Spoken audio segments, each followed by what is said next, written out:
in the songwriting. And then with Agents of Fortune, I wrote most of the songs.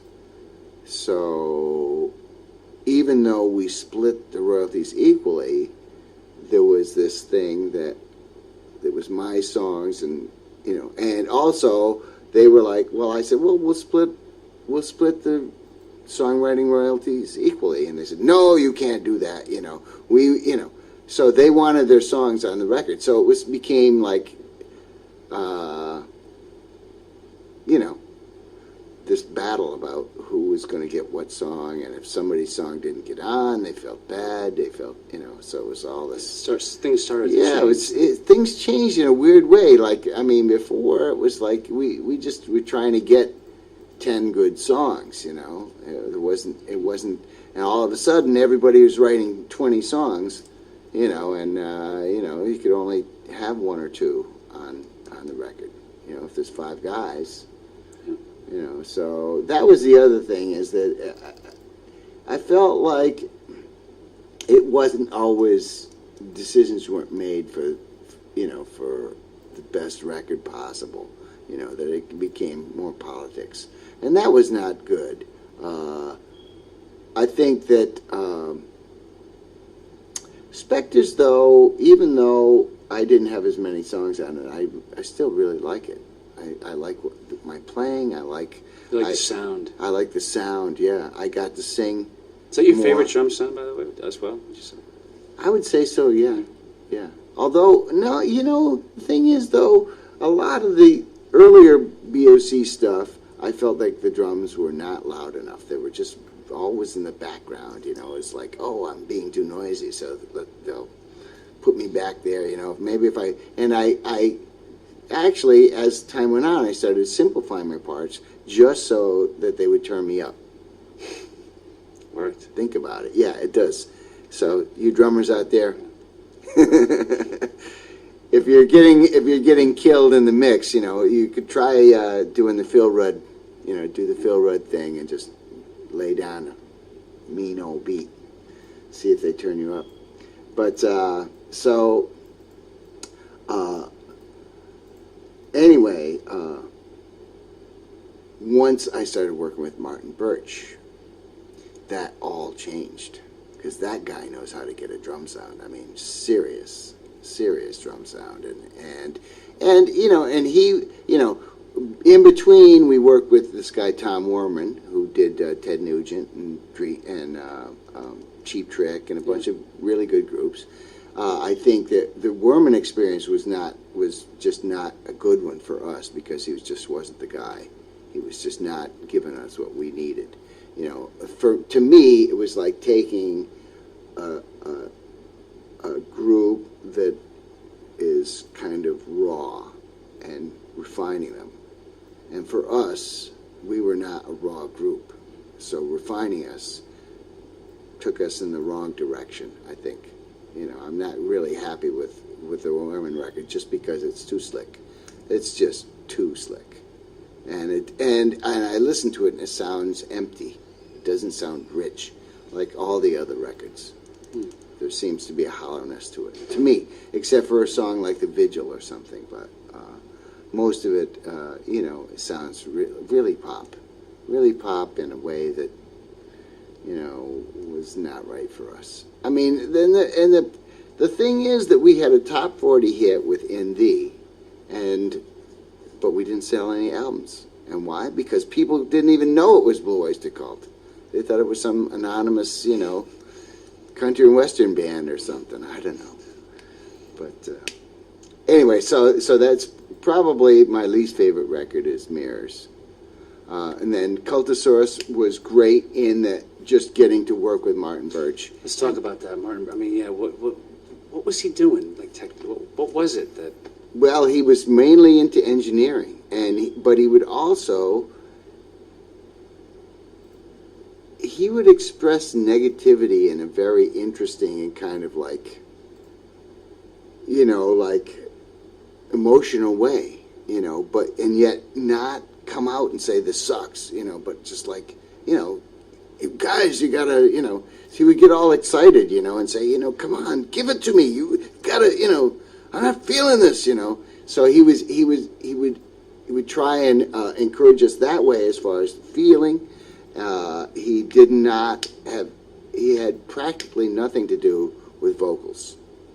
Okay, we would have our friend David Lucas who co-produced a bunch of records. The first record and Spectres and Agents of Fortune were all co-produced with David Lucas, and so David came in. He didn't co-produce it, but he helped us with vocals. He just was a vocal coach, and so he would work with the vocals. But Martin was more the instruments, but he was mostly an engineer. He found ways to get the best sounds out of everything, and he was just relentless. How did he do that with the drums? That you remember? What? Well, he did a lot of things that I do now, and better engineers will do this stuff, where he would do side chains. Like he would compress a snare, but it would be a side chain. And then he would put all of that into a drum bus, and he would compress that as a side chain, so that he could bring up a lot of subtle stuff that you wouldn't hear, and yet you'd still have the impact of, you know, those peaks. The peaks would be there, but the lower stuff would be brought up.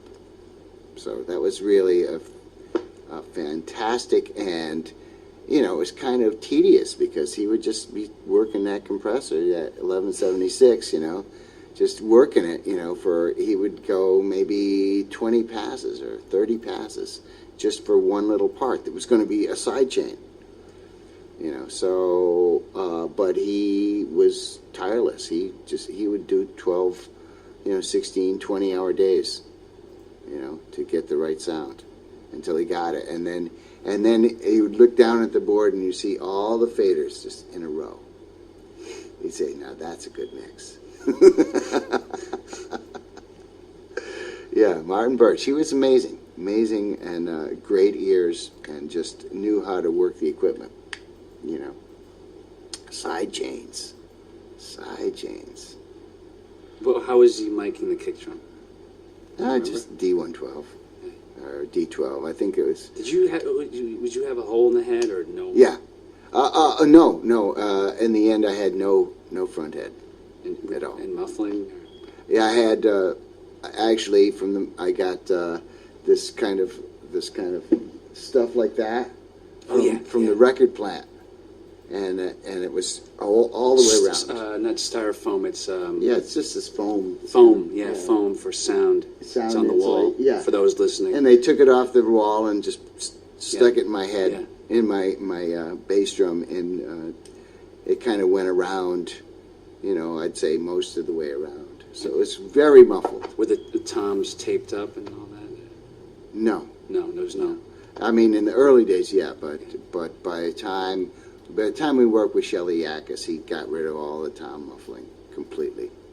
Wasn't into that, so he let him ring. Let him sing. Huh? Yeah, he says, I'll get it. I'll fix it up in here. Yeah. You know, and you know, I mean, it was a very open kit. Shelly Yakis used a lot of room mic, a lot of room.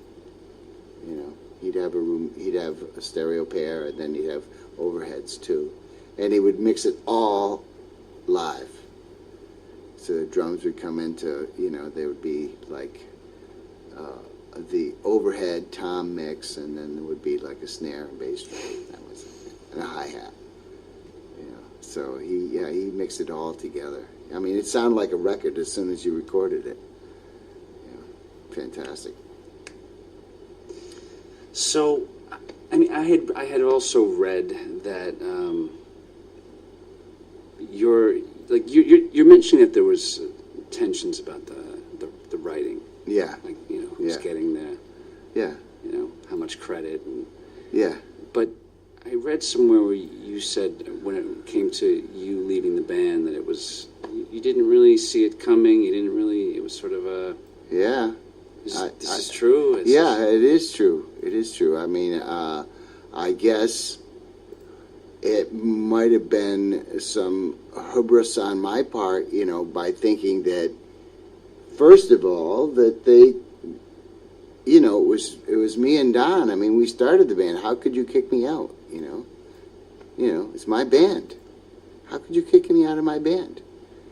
Of course, that's lots of people talk to Rob Halford or you know, or even Jack Black. You know.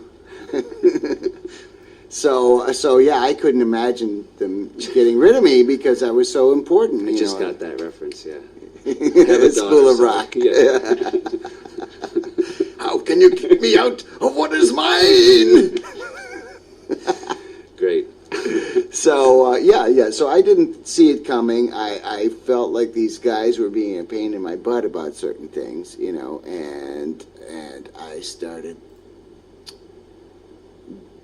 I guess in retrospect, I was being difficult because I would say, well, I'm not doing that tour unless, you know, I can bring my girlfriend or whatever, you know, and they'd say, well, we don't want you to.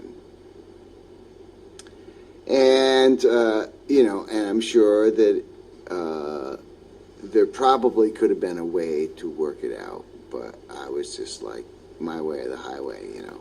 I was giving them ultimatums left and right, so that was not cool. In retrospect, I would never do that.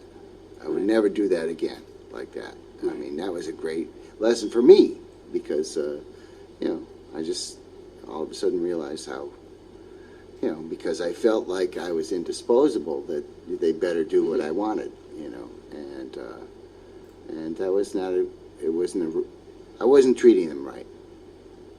So. Was that something that your brother ever spoke to you about at that point? You know, I've tried to talk to him about it, and he's like, it's okay, it's fine, you know, it's water under the bridge. I tried to talk to Eric Bloom about it, and Eric is like, oh, we don't have to rehash this stuff, we're friends now, right? I'm like, yeah. He says, so forget about it, just shit happened. Right. So, you know, so shit happened. Yeah. Yeah, no, absolutely. Yeah, but what happened for you, and this is the question, as a drummer, as a musician, when you're out of that money-making thing. I mean, I'm not even talking big money. I'm just talking, that's your job. And yeah, what was that like? Oh, that sucked, man. Yeah, what's that like? I mean, that was awful. It was, well, the thing is that at first,